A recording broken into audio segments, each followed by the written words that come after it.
గుత్తెలోకి వస్తుంది.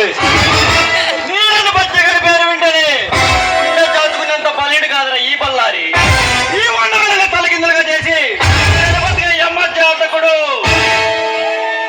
100 కోట్ల తిన్న రాబందు కూడా ఒక గాలి వాళ్ళకు బలైనట్టు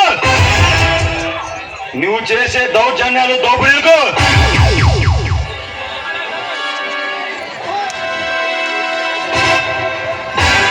ఈ రాష్ట్రాన్ని సైతం గుప్పిట్లో పెట్టుకుని సాధిస్తూ ఈ బల్లారి ముందు నిలబడి తవలు ఎగరేస్తే నీ మక్కిలు ఎరగదీసి చుక్కలు లెక్క పెట్టేస్తా. ఆ చుక్కలు సైతం నా మెల్లో పూలమాలగా వేసుకొని వచ్చిన సింహపుత్రుడు నేను.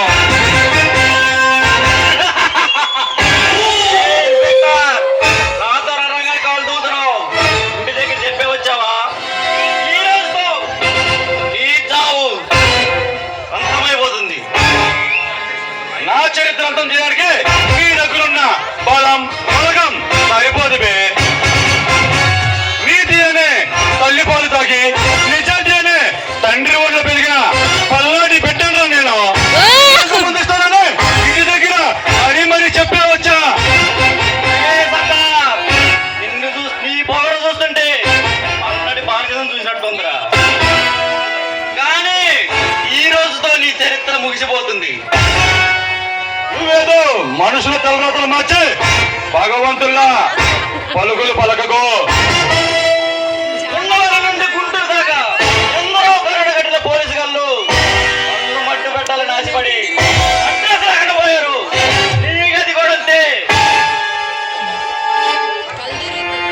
గడిచిపోయే కాలం నీదేందని సంబరపడిపోక బల్లారి నీకు నుంచి నీకు దినదినమో దేవగండమే పెట్టుకో. నా ముందు నిలబడి యాక్షన్ చేస్తారా నిన్ను బ్రతకనివ్వను. తలుచుకో ఈ ఇష్ట దైవాన్ని. దైవాన్ని తలుచుకోవాల్సింది, బలాన్ని బలగాన్ని పిలుచుకోవాల్సింది నువ్వునే.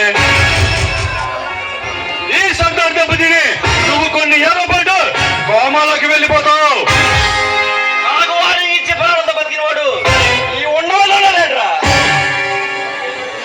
పాతికేళ్ళను పుట్టి అగ్నిపర్వతాల నీ స్థావరంలో అడిగిపెట్టా.